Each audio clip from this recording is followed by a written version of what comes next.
There is a marked a difference in the educational system that the country is going through. People are more educated. They're able to decide and decipher what is good for the country and what is good for the nation. I know that each generation have their complaints, and they talk about the written word or the writing of earlier films not being the same as it is now. The poetic element, the literary element perhaps does not exist now. I was speaking to Anurag Kashyap, who is a very prominent director and largely responsible for much of the change that is taking place. And he said people want to hear the spoken word rather than be burdened by great philosophy or literature.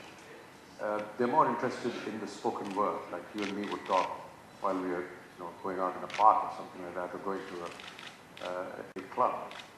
And that is the kind of language that is now percolated into cinema, and therefore you perhaps don't get to see that flowery language that used to be there, say, 20, 30 years ago. But as I said, each generation changes. And when I came in 1969, we were looked down upon as, not being as efficient and as likable as the generation before us. I think this is a very common phenomenon, not just in films, but in every walk of life. You will always find that, oh, hamare zamane ki baat aur thi. That Actually, kind of a in films, I feel it's slightly different because Indian cinema. I want to know, I mean, you've already touched upon this a little bit, but I want to know what your take is on how we look back at our cinema. Because I was speaking with Karan Johar earlier, and he was very emphatically talking about how films back then were a lot more liberated.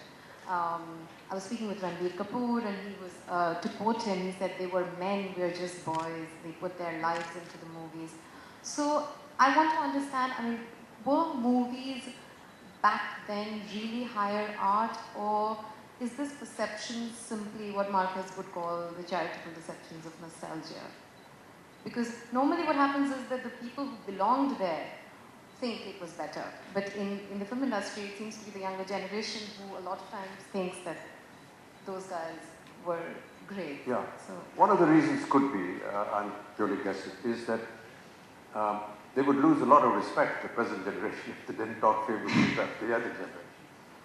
But in a sense, I think that there is more admiration for the greats that have, decorated our firmament, the film firmament, and the kind of cinema that they made.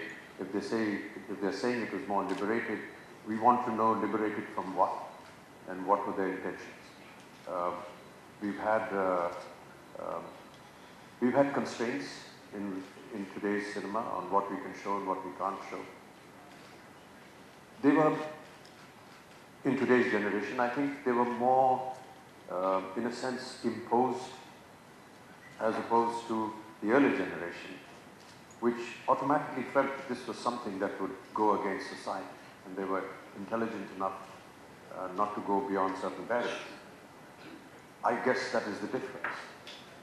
But then, to restrict something that you're going to see in the middle of the street and not be showing it on cinema would again be a digression of the thought process of the maker. Many people that made films in the 60s and the 70s took inspiration from what the condition of the country was, so whether they needed to highlight a certain point, be it romance or be it the establishment or whatever. I keep saying this all the time, that in the 50s and 60s perhaps, the negative character, the villain, was either the Thakur of a village who had usurped the land of the farmer or the common man, and therefore he was looked upon as this great big ogre who needed to be fixed. Or it was the dacoit who had caused a lot of injury and harm to the village that he was in. And many films incorporated that.